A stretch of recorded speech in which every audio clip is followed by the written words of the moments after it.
di Shah Alam. Cuma di Perlis ni kita sebelum ni kita tak buka untuk supervision daripada kumpulan pensyarah di Perlis. I see. Okay. So now dah diberikan peluang. So since we also have pensyarah-pensyarah yang ada kelaikan PhD, so sebab tu kita diberikan ruang lah untuk buka program postgraduate, especially untuk yang master by research lah. Tak apa, nanti sekejap lagi saya explain. Assalamualaikum, Aiman Asli. Okay. Aiman dekat Temperless ke bukan Tak dengar Aiman, you mute you punya mikrofon. Baru masuk kerja kan dekat Temperless kan, betul? Betul. 16 bulan 6. Oh, yang unit co Ya, betul. You baru habis degree? Degree habis lama 2015. 2015. Okay. 2017 kat Calam. Okay. Tanah kerja di UI Temperless. Thank you. Dia kerja dalam bidang yang sama kan? Ya. Awak kena bersyukur tu. Zaki. Amira Zaki ada. Assalamualaikum Amira Zakir. Thanks for joining us. Okay. Kita pun ada dekor kat situ, boleh say hi to the dekor Assalamualaikum. Waalaikumsalam. Yep. Dr. Syakir. Hi Dr. Ko. Hello. Hi, still remember? Of course. Thank you. Kamu kat Gopeng kan, Fakrul? Ya, saya kat Gopeng. Berapa lama dah? Saya dah 4 tahun dah kat sini.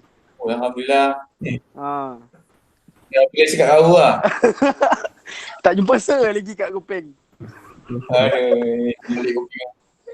Lupa dia kan. 4 tahun lama Alhamdulillah 4 tahun. Minat. Alhamdulillah. Rumah semua dia provide lah kerja kat situ kan? Saya dia buat staff accommodation lah kat sini. Kamu dengan Solihin lah, satu company dengan Solihin tak?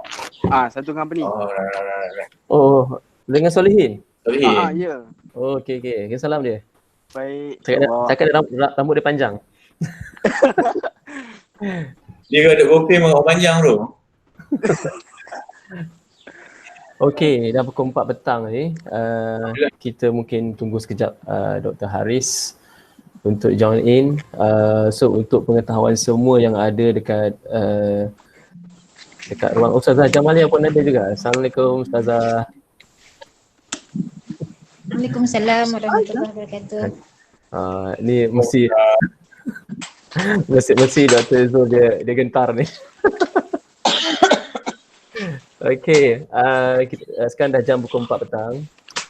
Kita tunggu Dr. Haris untuk join in kita untuk kita boleh teruskan untuk sesi apa yang telah kita rancang lah untuk hari ni. Sebagai makluman kepada semua yang ada dalam skrin ni ataupun sesi kali ini adalah open day IPSIS, anjuran IPSIS UiTM Perlis. Walau bagaimanapun boleh di layar di ruang streaming juga ada dekat ruang chat tu kita ada ni, so boleh share dengan kawan-kawan yang mungkin tengah drive, tengah yang juga mungkin ada pasang impian untuk sambung postgraduate study. Assalamualaikum Dr. Haris, Assalamualaikum Aimi. Thank you for joining us. Okay, kita ada siapa lagi tadi? Okay, masa kita tak panjang. Kita cuma ada dalam 40 minit. So saya selaku host untuk hari ini mungkin juga bertindak sebagai panel juga untuk membincang, bukan bincang lah, kita share. So we are welcome to all of you here for this session. So this is open day. You are welcome to meet us virtually, and then you can ask us if you have if we have the answer. Otherwise kita akan refer juga dengan unit IPSIS. Untuk pengetahuan semua kita ada Dr. Latisha juga dalam kita punya ruangan ni beliau bertindak sebagai koordinator IPSIS School Pengajian Siswazah. So bagi mereka yang mungkin ada soalan-soalan berkenaan dengan urusan pendaftaran, urusan kemasukan, yuran dan sebagainya, so itu mungkin boleh tanya terus kepada Dr. Latisha, insyaAllah dia akan cuba jawab. Nurul Aizan pun join. Hello Nurul Aizan. Okay, sebagai permulaannya, okay. Terima kasih kepada sebab saya tak Okey, saya perkenalkan, nama saya Ahmad Fikri Muhammad Kasim. Saya adalah Ketua Pusat Pengajian Fakulti Sains Komunikasi yang terkini lah. So insyaAllah mungkin jika selesai tanggungjawab saya pada penghujung Julai ini selama 3 tahun, so mungkin ada transisi kepimpinan akan berlaku lah. Dan di peluang hari ini kita juga menampilkan Dr. Ko Pohiwa, mungkin legend FSR UiTM Perlis. Mungkin di kalangan para kenalan-kenalan ataupun saya panggil potential candidate yang ada depan saya ni yang mengenali Dr. Ko. Dr. Ko mungkin lepas ni saya akan bagi peluang untuk dia memperkenalkan diri dia, bidang yang dia expert dan seterusnya apa yang dia inginkan dalam mencari pelajar-pelajar yang ingin menyambung pengajian di peringkat postgraduate. Kemudian bersama saya juga ada Dr. Haris Kamal, dan juga Dr. Ahmad Zulkarnain. Untuk pengetahuan semua, Dr. Haris dan juga Dr. Ahmad Zulkarnain so this year baru saja dapat PhD, tanah kepada mereka, dan di peluang ini juga mereka berdua boleh bertindak untuk mempromosi diri mereka ataupun dalam masa yang sama juga bercerita tentang pengalaman mereka bagaimana untuk menyambung pengajian di peringkat postgraduate, master ataupun PhD. So saya selaku host lah pertama sekali saya ingin memperkenalkan diri saya. Nama saya tadi Ahmad Fikri Muhammad Kasim. Saya berasal daripada Selangor, telah menetap di Perlis sekitar lebih kurang 15 tahun, tapi ada skip lah kat situ sebab saya menyambung pengajian saya di University of Birmingham, United Kingdom, lebih kurang 3 tahun setengah di sana. So bidang saya adalah coaching leadership. Kalau kita dalam dalam area sports tu adalah sports psychology lah. Okay. So for time being, saya baru saja ada student masters yang sedang melanjutkan pengajian di semester yang kedua. So saya rasa itu saja kot, bertanya kemudian. Saya ingin mempersilakan Dr. Ko untuk memperkenalkan diri. 2 minit Dr. Ko. Silakan. Berapa minit? 2 minit je. Ataupun, 2 minit sekejap je. Ataupun 1 minit setengah. 5 minit lah. 5 minit. Okay, dah bagi saya peluang. Okay, let me introduce myself. I am Ko Pohiwa. Okay, saya dah dapat PhD in 2010, quite some time already. Okay, all this while saya dah pernah membantulah supervision ni. Okay, yang Dr. Razliana, korang ingat Dr. Razliana? Yeah. Okay, I jadi co-supervisor dia. Okay, itu Dr. Razliana. Lepas tu adalah budak master yang lain juga jadi co-supervisor, because supervisor syarat dia mesti from campus, bukan campus, daripada Shah Alam. So I jadi co-supervisor, ada juga, tapi tak tahulah apa jadi dengan budak-budak tu. Last kali tak ke mana perginya. That is why bila you all nak when you decide you want to continue with your master, make sure you betul-betul confident. Ini jangan jadi macam budak-budak sekejap aja, macam hangat-hangat tai ayam. After a while ni hilang, tak ke mana. Okay. So okay, my bidang is lebih pada management side lah, like anything to do with tourism. Okay, tourism. Management pun okay juga, but management is too wide. In the management kita ada banyak lagi all the sub like business, business, sports marketing, and then like besides sports marketing, yang berkaitan dengan law tu apa? Sport policy. Bukan. Alamak. Sport licensing. Licensing, yes. Things to do with licensing lah. Sebab sekarang ni is very important kan. Sekarang ni kerajaan menggalakkan Kalau boleh kita yang jadi boss. So when kita jadi boss maksudnya lebih pada kita join entrepreneurship. When you want to join entrepreneurship you must know about all this law, you know, and then the ways of promotion. Dia lebih pada business lah. More linked to business lah. Okay, enough, 1.5 minutes up. Back to you. Alright. Okay, thank you Dr. Kor. Yes, Fakrul Syakir, outdoor recreation pun boleh sebab kalau nanti saya akan continue dengan macam mana kalau kita nak bantu dari sudut yang lain-lain tu. Okay. Next, Dr. Haris Kamal, silakan. Okay, Assalamualaikum, selamat petang semua. Saya Haris Kamal Mekamuddin. So saya alhamdulillah baru tamat pengajian PhD pada bulan Mac 2020 yang hari itu. Okay, saya melanjutkan pelajaran PhD di University Science Malaysia dalam bidang Sport Science, Exercise Physiology, specifically berkenaan dengan carbohydrate ingestion, carbohydrate mouth rinsing, exercise performance dan environmental performance lah. Basically kalau dalam bidang yang in general terms more kepada exercise physiology lah. So currently sebabkan baru habis PhD, so saya cuba untuk pursue dalam bidang penyelidikan ni lebih aktif lah. Okay, kita mula cari gerai, kita mula cari potential students untuk buat postgraduate di sini lah. So saya rasa itu saja daripada saya. Kalau ada apa lagi saya tambah kemudian. Assalamualaikum. Terima kasih Dr. Haris Kamal. So saya panjangkan tugasan ni seterusnya kepada Dr. Ahmad Zulkarnain. Silakan. Alright, Assalamualaikum warahmatullahi wabarakatuh and good afternoon to all of you. Let me introduce myself. Nama saya Ahmad Zulkarnain bin Ismail. Sama seperti Dr. Haris, saya pun baru menghabiskan pengajian saya dalam bulan Mac tahun ni, 2020 ni. Dalam bidang cardiovascular, saya PhD saya in cardiovascular science. Saya more on insulin sensitivity dan juga exercise. Itu spesifik lah. Kalau dari segi general ni more on the community health dan juga health science. Saya more cater on the problem of the community macam penyakit-penyakit, diabetic, hypertension, mental health. So I'm not study on the performance, saya dah lebih kepada community problem. So lebih kepada health science. So kalau ikutkan background saya, diploma in health science, health and fitness, diploma in health and fitness Shah Alam, degree in sport science Shah Alam, master in health science UKM, PhD daripada University of Glasgow, Scotland.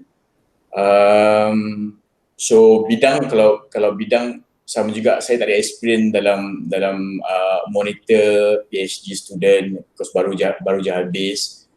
So kalau ada rasa nak sambung dalam bidang PhD, saya in general lah, saya lebih kepada community health ataupun health science.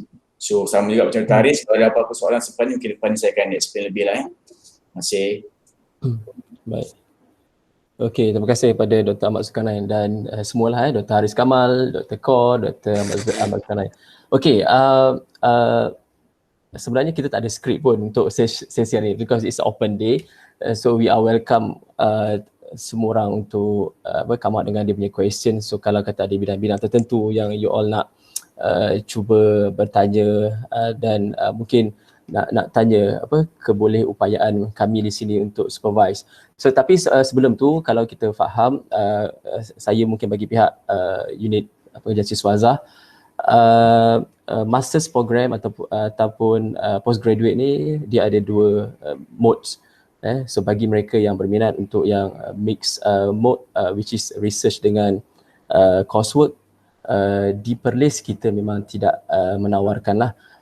So now we are focusing towards the masters by research. But if you wanted to further your study on masters by coursework, so saya rasa you still lagi boleh pursue you punya objektif tadi, tapi dia punya urusan pembelajaran, kelas dan sebagainya akan berlaku di Shah Alam, di pusat pengajian Shah Alam lah.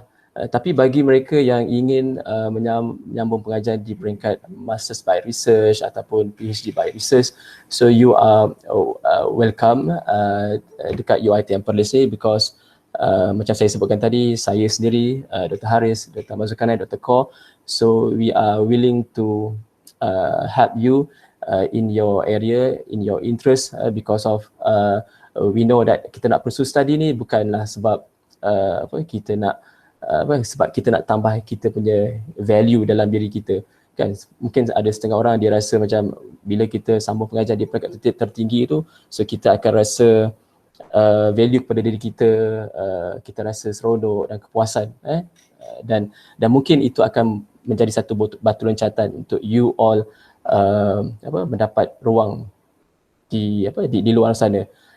Kalau kita nak sebut tentang itu join an academic, so dia banyak dia punya jajalan cerita lah. So kalau kata kita nak cerita kat sini, this is not the platform because of kita tak sempat. Jadi untuk bahagian yang pertama ni mungkin saya akan ambil part yang pertama ni.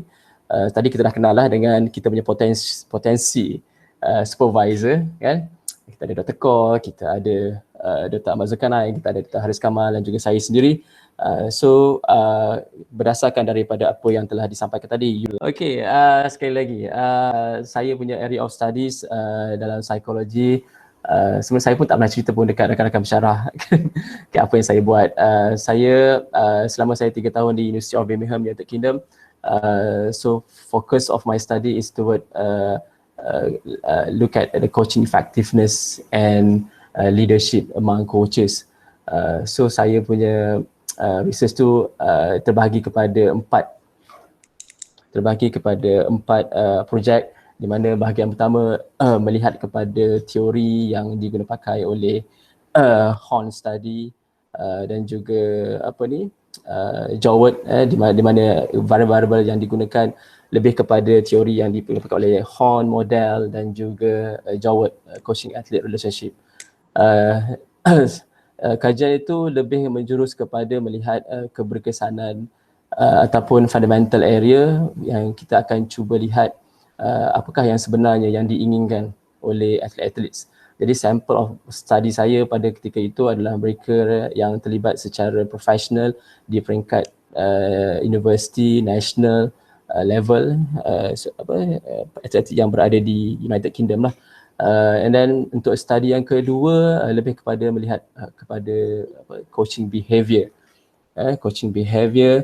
dan di situ juga saya juga ada buat additional progress dengan research tersebut menggunakan kaedah observation through video analysis, tapi bukan macam performance analysis, tetapi lebih kepada dia punya area yang kita cuba lihat tu ialah kepada karakter ataupun karakteristik of the athletes, melihat kepada behavior yang ditunjukkan dan kita cuba linkkan ataupun kita cuba because of psychology ni we try to play with the variable and kita argue, and then towards the discussion kita terpaksa looks beyond. Kita kena fikirkan benda tu yang ada sense. Maksudnya kalau coach tu bagus, of course commitment tu ada. Contoh, benda tu make sense. Tapi kalau kata benda tu kita lihat secara straight line, macam mana kita nak lihat dia lebih daripada itu dan dia boleh menyumbang kepada high performance ataupun reduce gap yang ada dalam previous literature. Okay, dan untuk yang ketiga, study yang ketiga saya dalam 2016 lebih kepada area transformation leadership. So kalau saya lihat apa yang saya telah buat di peringkat yang tersebut, cuma pertambahan macam kita nak linkkan, because of we know that coach also leader, dia juga memainkan peranan untuk mengetuai pasukan dan sebagainya. Jadi setiap daripada peranan coach tadi, bagaimana dia linkage dengan elemen dalam transformation leadership. So daripada situ juga metodologi yang digunakan adalah longitudinal study. It takes 3 to 6 month project, because you have to membuat kajian tersebut ataupun mendapatkan data pada atlet yang sama, pada kumpulan jurulatih yang sama, selama 3 kali tiga kali you kena buat 3 kali survey observation dan survey selama 3 kali pada mereka yang sama. Jadi itu melibatkan komitmen daripada kita sendiri dan juga atlet itu sendiri. So kita tak boleh nak paksa kita punya participant ataupun sampel kita untuk terus kekal lah. So mereka ada hak untuk nak withdraw daripada sampel study kita. So kat situ yang mungkin ada kekangan di peringkat kita nak melaksanakan. Jadi kalau saya nak cerita lebih panjang, dia akan lebih panjang kan. Jadi saya cuba ringkaskan lah. So, jadi kalau mereka yang cuba yang berminat dengan area yang macam saya sebutkan tadi, coaching, effectiveness ataupun psychology area tu, so sebenarnya psikologi you kena bermain dengan variable. Kadang-kadang saya pernah juga berbincang dengan Dr. Haris sebenarnya dia bila kita tanya tentang supervision kepada undergraduate punya topik area. So sebenarnya kita bukan nak tengok kepada dalam sport psychology, sometimes kita tak tengok kepada kelompok atlet tadi. Kita tak tengok kepada rugby player, kita tak tengok kepada football player. Tetapi kita akan cuba tengok lebih kepada discussion, kita akan fokus kepada variable yang kita bincangkan tadi. So our sample population is memang kita punya eksperimen lah.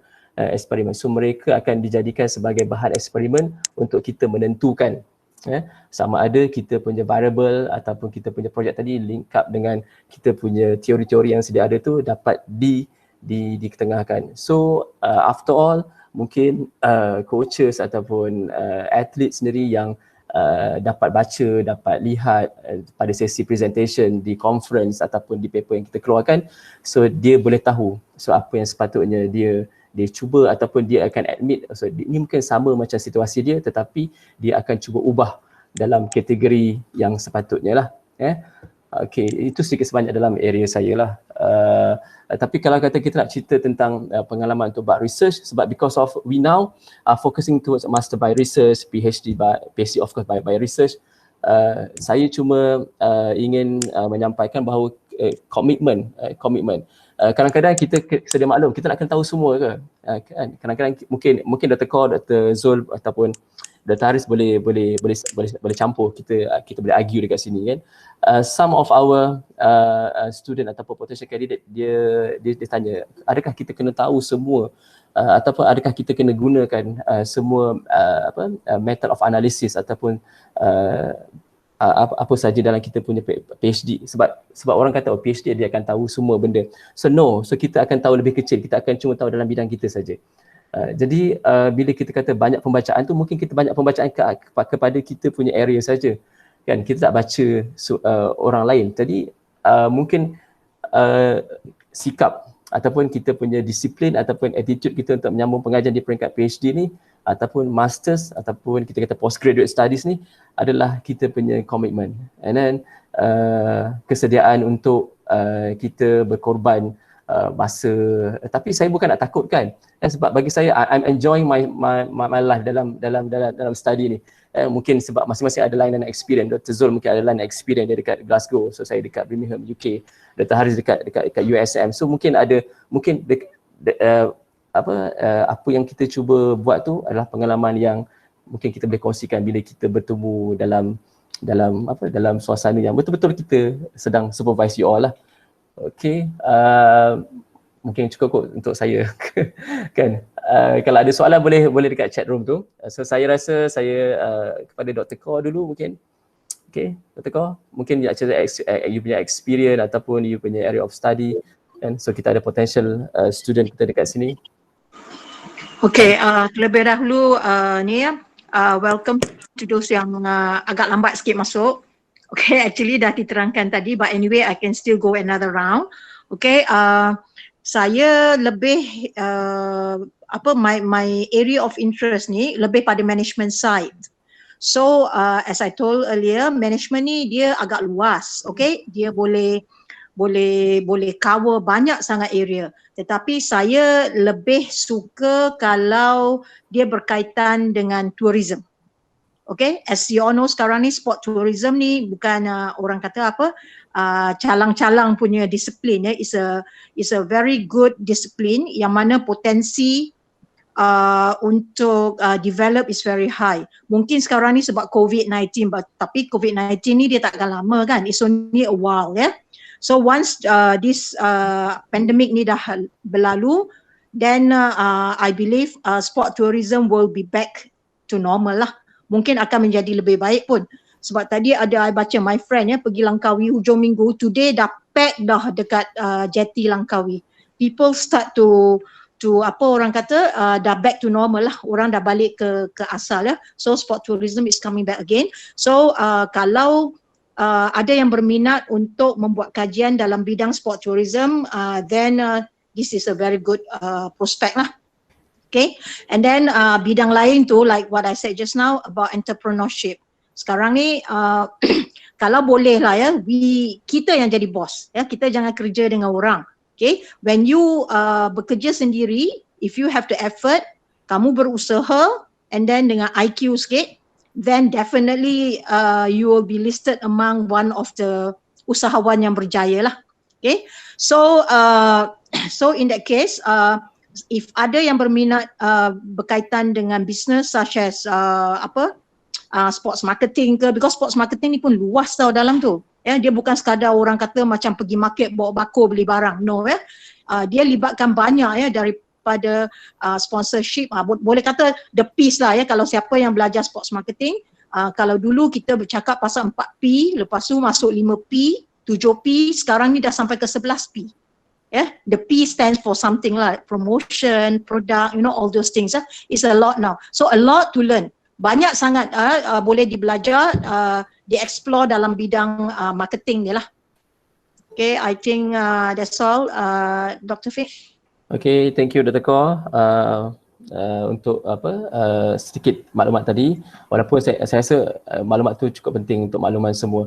Okay, sebelum tu saya ada terima soalan daripada chat room tu, daripada Faiz Shah. Dia tanya berkenaan dengan which one is better, kan, sambung full time master ataupun part time master, which one's better.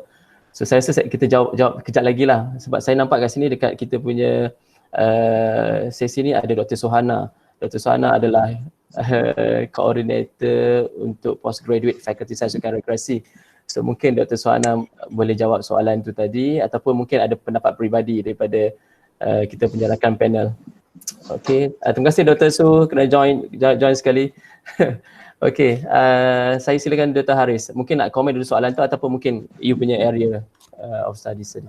Okay, saya cerita sikit lah berkenaan dengan area penyelidikan saya semasa saya buat PhD tu. So saya punya interest ialah more kepada sport performance macam so kami di faculty ni bidang-bidang kepakaran dan bidang-bidang research itu berbeza-beza macam Dr. Fikri, psikologi, Dr. Zul, health science. So saya more kepada exercise physiology, specifically kepada exercise performance. Kalau berminat dengan untuk kita ukur tahap kecergasan seseorang atlet, runner, cyclist, itu memang bidang yang saya cukup gerak. So semasa saya di USM, bidang penyelidikan saya mau kepada endurance runners. Okay, macam mana kesan penggunaan karbohidrat ini, apakah kesannya kepada exercise performance. So specifically saya mengkaji tentang berkesanan umuran karbohidrat. So karbohidrat air karbohidrat yang kita ada tu kita tak minum. Kita kumur dan kita buang dan exercise. Kumur macam gosok gigi, kumur buang air kan. Ada buang macam tu lah. So kenapa kita buat macam tu, sebab ada complain ataupun one of the limitation during exercise yang especially among runners, yang di mana bila mereka minum mereka akan complain sakit because air yang diminum tu masuk dalam perut akan bergoncang dan lambat, lambat sebenarnya dia akan rasa sakit. So instead of minum, bidang kajian saya pun mengkaji tentang apakah kesannya berkumur dan minum. Okay. Juga saya also melihat dari segi kesan perubahan fisiologi, di mana saya lihat dari keberkesanan perubahan minum karbohidrat ataupun tidak minum berkumur kepada pressure, kepada pressure larian, kepada blood glucose dan sebagainya. So basically jika anda berminat untuk mengkaji tentang exercise performance di kalangan atlet ataupun recreational atlet dan sebagainya, itu boleh kita berbincang dengan lebih lanjut dah. Okay, in fact sekarang ni pun kalau student FYP saya kebanyakan student itu akan melakukan kajian ke arah kumpulan karbohidrat, VO2 max dan sebagainya.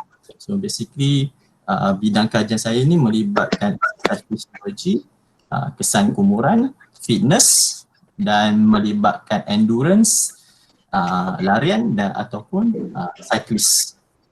Baik, itu saja daripada saya. Okey, terima kasih Dr. Haris. So Dr. Haris tadi dah menyampaikan sedikit sebanyak bahagian ataupun area of study dia. So kemungkinan ada di kalangan kita yang mencari potential supervisor yang dalam area yang sama, so boleh untuk berkomunikasi dengan Dr. Haris nanti. Kita akan beri email nantilah ataupun boleh lihat pada website UiTM Perlis di mana terdapat address email ataupun nombor telefon pensyarah yang potensial untuk supervise project master ataupun PhD. Saya teruskan dengan Dr. Zulkarnain. Silakan. Terima kasih Dr. Fikri. So as I mentioned early discussion, my area is on the community health science.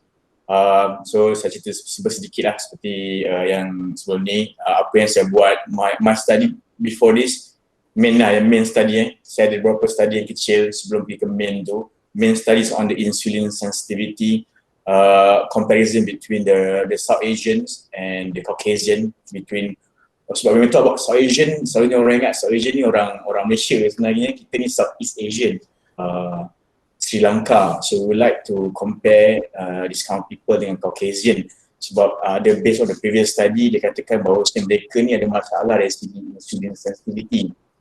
So kita nak comparekan antara South Asian seperti saya sebenarnya dengan Caucasian orang putih, orang pure UK, how they respond to the resistance training on the insulin sensitivity.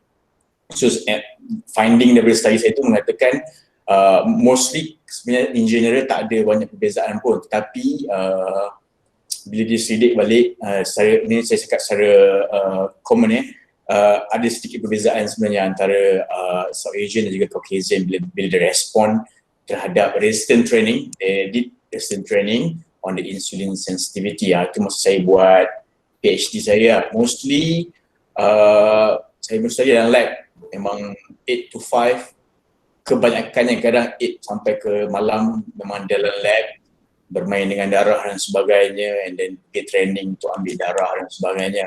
So itu sudah sikit, tapi conclusion yang saya nak share dengan anda semua adalah the commitment yang perlu anda ada bila anda nak buat PhD by research atau master by research kan, adalah commitment. Saya rasa PhD ni kita akan letakkan intelligent, how smart you are tu dalam second ataupun third punya attitude. First, commitment dengan effort tu penting untuk buat PhD ataupun buat master by research. Sebab commitment akan mengatasi segala-galanya. Kalau anda committed, anda put effort, anda rajin, anda akan habis. Tapi kalau anda pandai tapi tak ada commitment, tak nak dengar cakap supervisor dan sebagainya, itu yang boleh lost tu. Ya, itu just saya punya experience lah dalam saya punya PhD. So sekali lagi bidang saya community health, saya berlainan sikit dengan Dr. Haris. Dr. Haris more on the performance, saya lebih kepada gain to the community punya problem, community punya disease yang hypertension, especially diabetic, overweight, obesity, saya lebih kepada tu. Bagi yang berminat, insyaAllah boleh dibincangkan untuk study master by research ataupun PhD. Sebelum tu saya berbalik pada soalan Faiz tadi, saya nak berkomen sikit lah. Faiz ni soalan tu bagus, soalan dia. Adakah bagus untuk buat full time ataupun part time? Depends on the situation. Tapi kalau soalan general macam ni, of course full time lagi bagus lah. So you can focus 100% to the master lah kan. Tapi kalau ada komitmen lain, anda bekerja, of course lah kalau bekerja, tak ada sumber lain, tak ada beasiswa, tak ada cuti belajar, bergaji dan sebagainya, Itu mungkin kena consider yang part time pula. So bagi saya dua-dua ada advantage, tapi kalau soalan general macam tu, of course I will say full time is the best lah. Kalau boleh full time lah yang boleh to focus. Kalau masuk hari sendiri lah memang full time. Especially bila you're working in the lab kan, lebih susah lah kan. So itu sedikit sharing saya kepada anda tentang experience saya masa buat PhD dan juga menjawab pada soalan Faiz tadi. Terima kasih.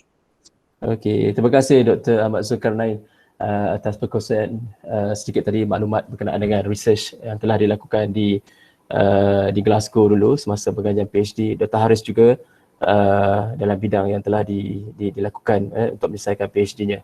Okey, tapi pada hari ini tujuan kita lebih kepada melihat kepada potensi kandidat dan sebelum saya nak lebih meneruskan sebab saya rasa kita akan habis berempat 40, tapi kalau you all willing to stay, so saya rasa kita boleh lanjutkan sikit untuk, boleh ya Dr. Latisha?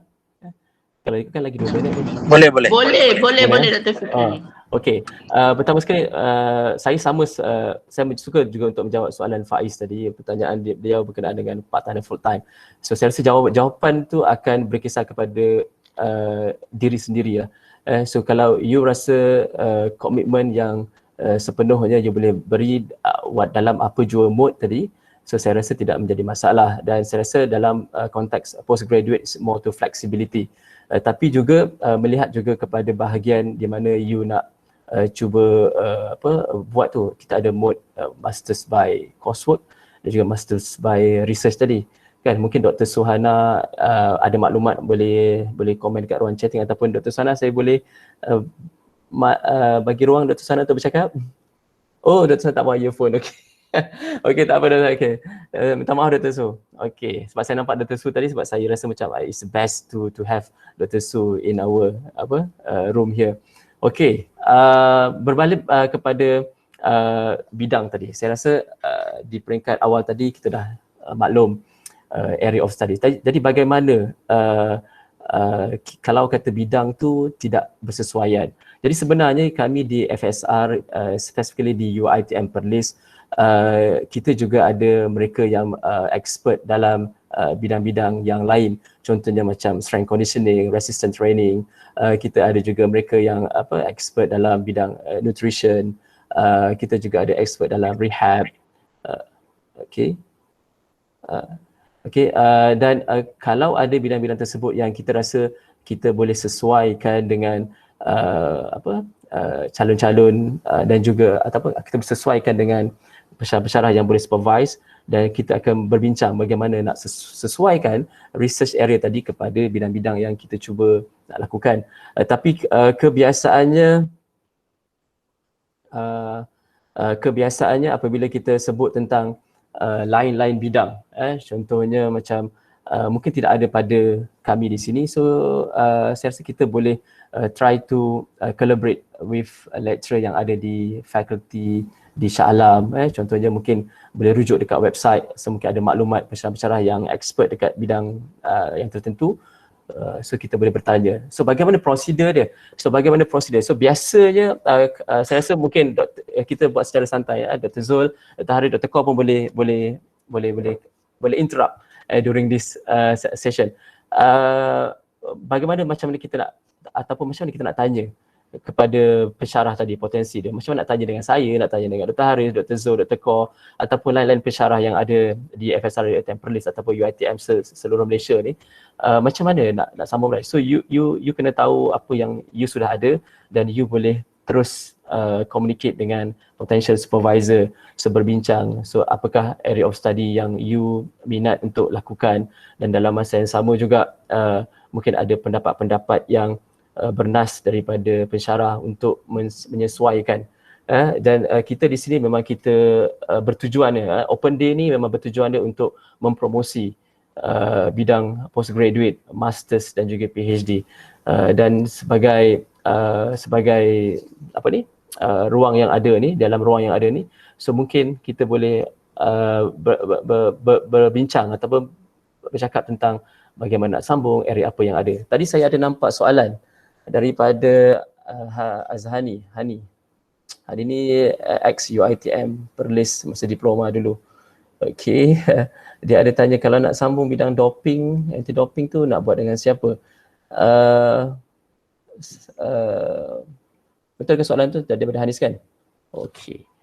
So mungkin boleh email kepada fakulti ataupun boleh bertanyakan soalan tu kepada kepada di pusat siswazah. So mungkin kita akan channelkan kepada potensi kandidat yang sesuai untuk menjawab dan juga bertanya tentang anti-doping punya area. Okey. Saya kemudian sports coaching, sport management, tapi saya minat untuk buat sports psychology dan malas. Apakah saya perlu cari SV yang area sports psychology? Okey, saya suka untuk menjawab. Mungkin yang lain-lain juga sebab saya rasa saya is not just moderator kan, panel yang lain pun juga boleh bertindak untuk menjawab soalan. Okey, soalan daripada Zulfadli bin Hamzah. Okey, Zulfadli, saya rasa saya kenal Zulfadli ni adalah pelajar kita dulu, ex UiTM Perlis dan juga UiTM Shah Alam, sekarang bekerja di MMU, tak silap saya. Terima kasih atas soalan tersebut. Zulfadli, soalan awak berbunyi bidang yang tertentu, adakah perlu saya cari SV yang dalam area tersebut? So saya rasa jawapan dia ialah iyalah. Sebab apa saya kata ya, dan saya rasa sebab mereka yang dalam bidang dia akan tahu bagaimana nak supervise you punya area. Okay, dan dia akan tahu segenap segi apa yang perlu dilakukan dan dia akan beri cadangan dan akan berikan idea bagaimana you nak solve the problem in your problem statement ataupun dalam you punya metodologi. So dekat situ you akan menjawab soalan dalam research yang you nak cuba lakukan tadi. Tapi kalau kata you pergi kepada mereka yang bukan dalam bidang ataupun bukan dalam area yang berbeza, okay, atau area yang tidak seangkatan, so kemungkinan jawapan ataupun supervision tu mungkin sedikit mungkin ada kekurangan dekat situ. So tapi terpulang, saya rasa perbincangan yang lebih luas ataupun yang lebih padat perlu dilakukan lebih awal sebelum untuk further studies tadi. Okay. Dr. Fik? Ya, saya. Yang berkenaan dengan bidang tu, boleh saya respon sikit? Boleh, saya teruskan. Okey, kalau ikut pengalaman saya, semasa kita mencari potential supervisor, pertama yang perlu kita faham dan juga perlu kita jelas bahawa adakah bidang yang kita nak buat, yang interest kita, adakah sama dengan bidang potential supervisor tu. Itu yang perkara yang sangat penting lah. So, kita kena sehaluan, maknanya saya nak buat bidang ni at least kalau tak sama dalam tajuk yang spesifik, at least bidang yang sama. Kalau psikologi, kalau saya minat sports science kita cari supervisor yang bidang yang sama. Kerana apa? Kerana supervisor ni dia yang akan guide kita hala tuju kita sepanjang that postgrad study itu. Sebab supervision daripada supervisor, guidance daripada supervisor itu sangat penting. So kalau nak jawab soalan tu, ya memang you are advised to search supervisor dalam bidang yang sama, mesti bidang yang sama. Kalau supervisor tidak ada kepakaran khusus dalam bidang yang kita minat, setidak-tidaknya ada co-supervisor yang di dalam bidang yang kita ceburi, yang kita nak tu. List, kalau main supervisor dia tidak pakar dalam bidang tu, ada co-supervisor yang membantu kita untuk kita survive dalam tempoh postgrad study tu lah. Itu sangat penting lah. So saya rasa for a start, potential student macam mana apa yang diorang boleh buat ialah try untuk search potential supervisor. Kat mana nak search? Mungkin ada laman website, ada kadang-kadang kita search dalam ResearchGate, Google Scholar. Kita boleh search menggunakan keyword-keyword nama-nama bidang ini. So daripada situ kita akan nampak potential supervisor kita. So once kita dah identify potential supervisor, contohnya kalau you jumpa Dr. Fikri, jumpa Dr. Zul, oh bidang dia macam ni, oh aku pun nak buat macam ni. So you try to contact that potential supervisor, discuss your potential area yang kita nak buat, discuss dengan potential supervisor supaya ada understanding dan wujud setidak-tidaknya satu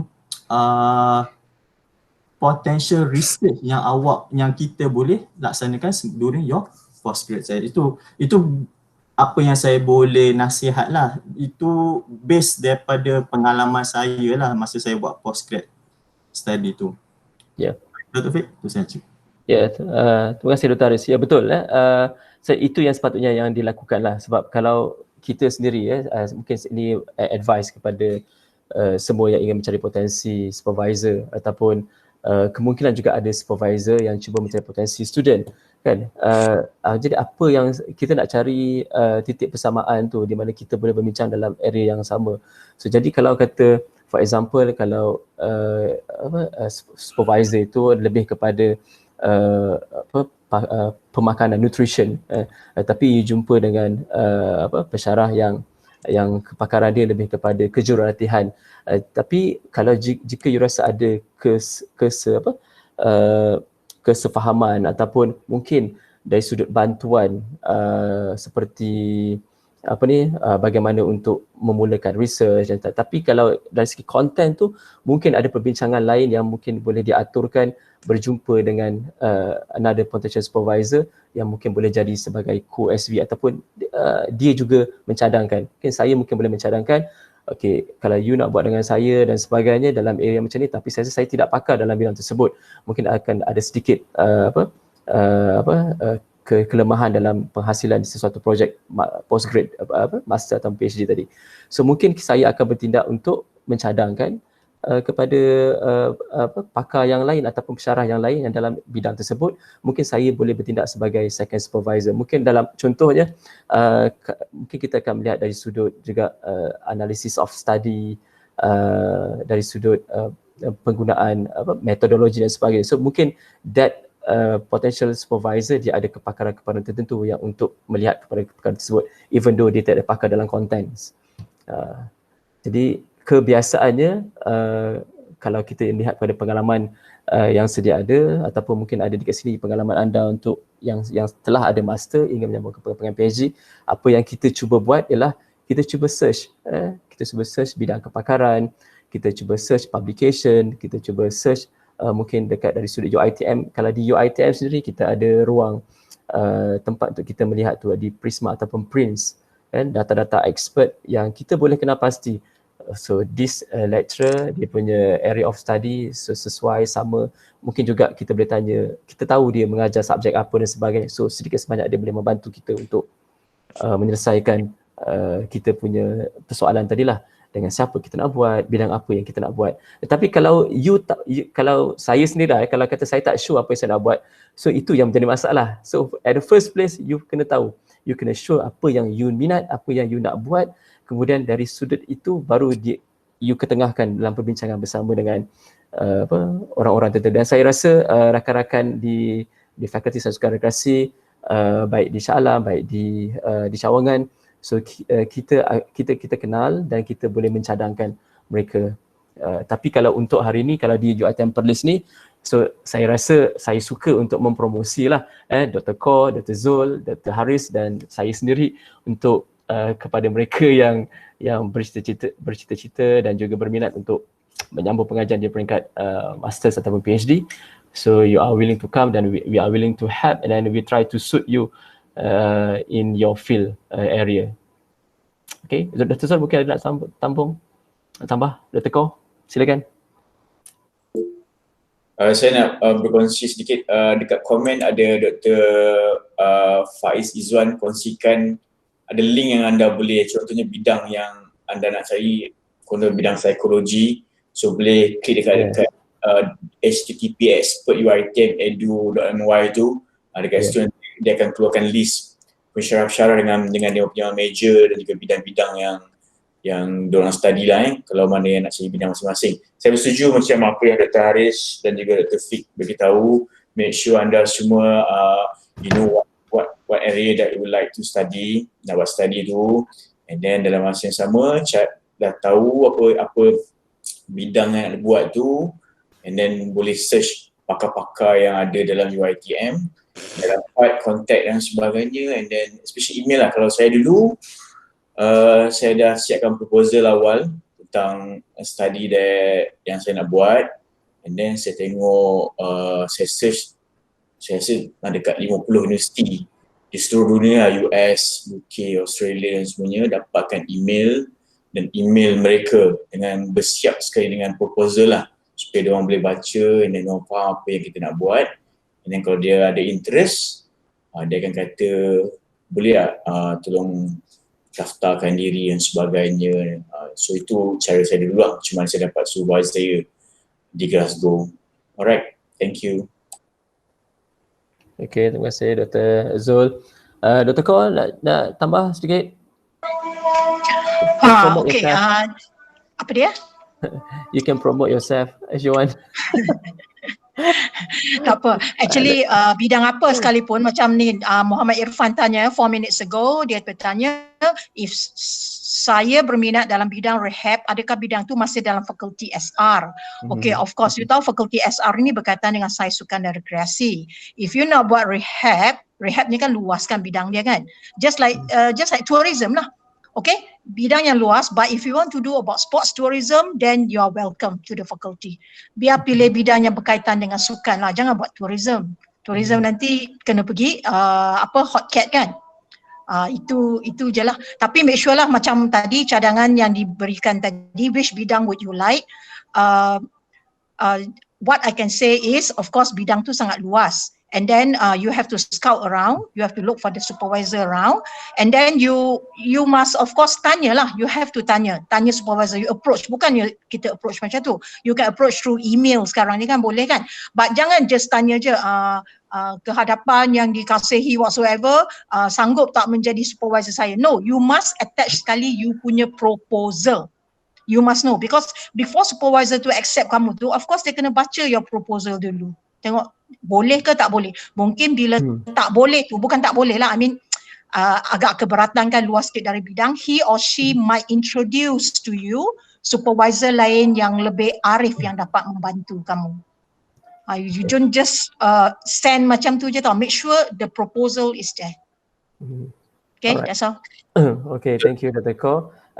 Saya nak mengulas sikit selain daripada mungkin kita tadi bercerita tentang bagaimana nak menjadi supervisor, bagaimana kita nak menentukan bidang-bidang yang untuk kita sambung dan sebagainya. Mungkin ini ada sedikit point lah untuk saya advise kepada potential postgraduate. Pertama sekali kemungkinan sebab kita manusia ni kita lain-lain, kita punya kita lain-lain, kita punya kekuatan dan juga kelemahan kan. Dalam sudut pengajian ni saya ada experience mungkin dalam sudut apabila kita mengenal seseorang yang bagus dalam penulisan, dia good in writing, but on the other hand dia punya penyampaian dia punya penyampaian untuk deliver dia punya research tu, dia ada sedikit halangan, kekangan di situ. So untuk itu saya punya cadangan ataupun advice saya, instead of kesediaan kita punya preparation kita dalam sudut writing, kita punya keupayaan kita dalam bahasa Inggeris ataupun macam mana kita nak deliver writing tadi, dalam masa yang sama juga keupayaan kita untuk deliver dalam bentuk oral. Sebab itu juga akan main peranan kepada kita punya kelancaran postgraduate kita. Sebab kita sedia maklum, kita tak hanya menulis, kita tak hanya pergi collect data, kita juga kena menyampaikan. At the first part, kalau kata UiTM ni mungkin kita kena defend proposal. So kalau you mampu untuk keluarkan a good proposal with a good writing, and then you can deliver in the paper, make sure that you also can deliver orally. And itu yang paling penting sekali. Sebab dia akan memberikan kesan kepada you punya kelancaran, kesinambungan the next stage tu. Mungkin kalau macam saya sendiri, pengalaman saya dekat UK, saya bernasib baik sebab dekat school tu dia ataupun environment postgraduate kita tak ada defend proposal. Because of we are setting up proposal punya discussion tu sebelum kita enroll.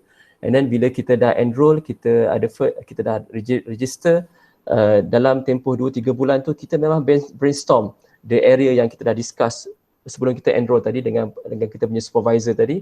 Kemudian kita cuba come up dengan proposal, kemudian kita come up, bukan proposal lah, maksudnya brainstorming idea tu dah terus ke arah project.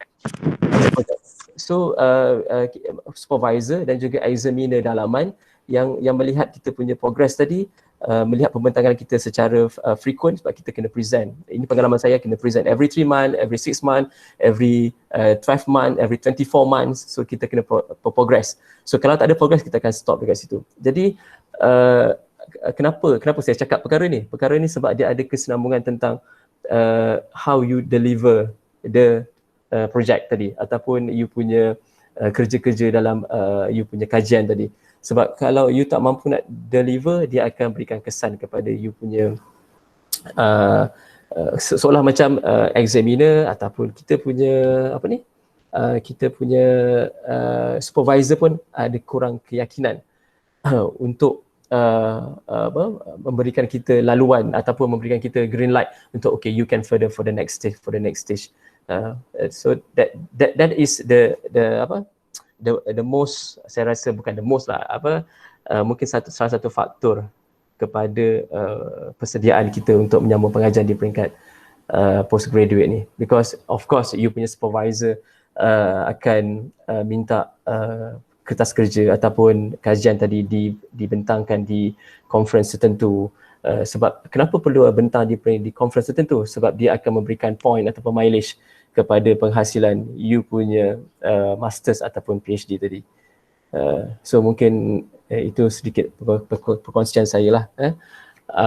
Ada tambahan lagi ataupun ada soalan lagi? Azam Zainal baru masuk nampaknya.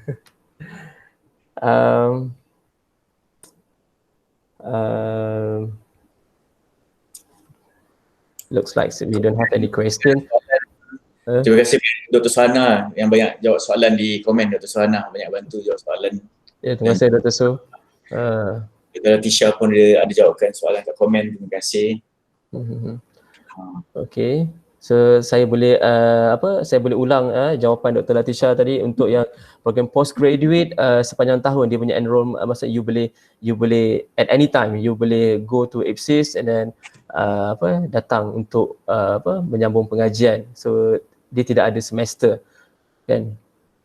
Okay. Apa lagi Dr. Suhana tadi? Kita ada 2 orang pensyarah bidang iaitu okay. Terima kasih Dr. Su.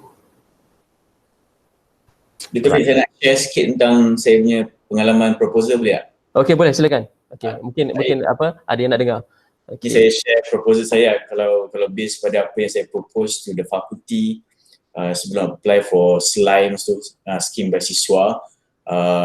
Saya buat proposal yang tu, diterima dalam fakulti, alhamdulillah. Tapi bila saya pergi hantar proposal tu kepada supervisor, ada seorang supervisor yang sekarang ni lah, dia respon, dia kata okay, dia suka dengan study saya, tapi dalam masa yang sama dia propose dia punya proposal dekat saya dalam bidang yang seakan dengan saya, tapi lain sikit lah. So dia suruh baca proposal dia, and then saya pun baca, and then saya berminat dengan study yang dia nak buat. So itu maksud saya kat sini, maksudnya kadang-kadang supervisor pun ada juga yang menanti student. Maksud dia dah ada dia punya proposal yang dia nak buat, cuma dia tak ada student je. So masa tu mungkin rezeki saya, dia propose dia punya study, dan alhamdulillah saya buat study yang dia propose tu dan habis pada tahun ni lah. Itu kisah saya propose yang lain, tapi supervisor propose yang dia punya dan saya buat study dia. So maksudnya mutual punya understanding tu penting lah. Kalau dua-dua dah bersetuju dan rasa area tu okey, saya rasa tak ada masalah untuk kita teruskan study kita dalam bidang PhD ataupun master. Kalau master barista je lah itu yang penting lah, persetujuan antara dua pihak lah. Kita okey, supervisor pun okey, kita pun tengok di kita punya kemampuan working. So insyaAllah tak ada masalah untuk buat PhD. Saya rasa mungkin ada skeptical, ada yang dah tanya PhD ni susah dan sebagainya. Tapi seperti yang saya beritahu pada peringkat awal tadi, komitmen, disiplin very important lah untuk pastikan PhD anda insyaAllah dalam masa dekat ni akan habis. Terima kasih. Terima kasih Dr. Zul. Dr. Haris, dah pukul 5 ni. Okay, saya sikit je. Kepada potential student yang di luar sana, jangan takut. Jangan takut untuk mencari ilmu, jangan takut untuk engage dengan postgraduate study. Kerana kita tak tahu sejauh mana keupayaan kita sebenarnya boleh melangkaui apa yang kita takutkan itu. Alright? So if you interested untuk sambung master, sambung PhD, at least if you rasa ada doubt, at least you contact your potential supervisor. Kita di UiTM ni saya rasa ramai pensyarah-pensyarah yang mempunyai dalam kepakaran dalam pelbagai bidang. Okay, so at least kalau you rasa macam was-was, at least mulakan dengan contact potential supervisor. Macam Dr. Zul cakap, discuss your topic dahulu dan kemudiannya discuss more specific kepada your punya research area. But the discussion antara you dengan potential supervisor tu mesti berlaku. Setidak-tidaknya you dapat idea daripada input daripada potential supervisor berkenaan dengan research project. So jangan takut, start dengan discussing your research interest dengan you punya potential supervisor. Di UiTM ramai pensyarah dalam pelbagai bidang multidisciplinary. Okay, UiTM kita ada benefits yang banyak, kita ada kita ada potential supervisor kita ada di Perlis, kita ada di Shah Alam. So you can choose whatever di mana-mana yang you suka lah. Okay, so jangan pergi pada universiti lain tau, pergi pada UiTM. So UiTM ni adalah satu universiti yang sebenarnya unik. Okay, kita ada banyak pakar di sini, especially dalam fakulti sport science. Okay, itu saja pesanan saya. So jangan lupa email you punya supervisor, contact you punya supervisor, potential discuss you punya research area. InsyaAllah mungkin ada sinar, ada berita gembira untuk awak. Alright, itu saja daripada saya. Okay, Dr. Koh, before saya close the session. Okay, kata-kata akhir. Macam yang mereka cakap tadi lah, panelis cakap tadi, you must know yourself dulu. You tahu bidang yang you nak dulu. But maybe tak fine tune lagi, tak apa. You contact potential SV, okay? Discuss with them. Because SV ni biasanya dia lebih arif. Kalau bidangnya betul, SV of course definitely will accept you lah, ya. After reading your proposal. Tapi kalau macam he or she pun was-was, then maybe he or she tu can introduce you to the other SV yang lebih